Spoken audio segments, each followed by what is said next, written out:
അസ്സലാമു അലൈക്കും. ഈദ് മുബാറക്ക്. നാളത്തെ പെരുന്നാളിന് ഫുഡ് റെഡിയാക്കുകയാണ്.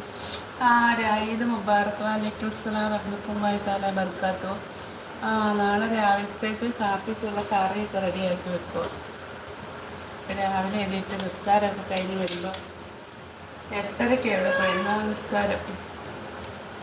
അപ്പോൾ പെരുന്നാൾ നിസ്കാരത്തിന് പോകുന്നതിന് മുമ്പ് എന്തെങ്കിലും കഴിച്ചോട്ട് പോകാൻ കൊടുക്കണ്ടേ. അതിന് വേണ്ടി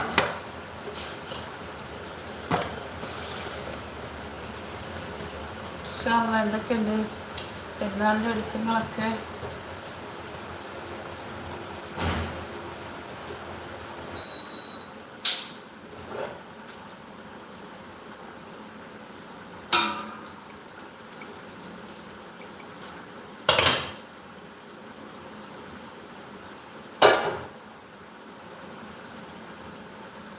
എന്താണ്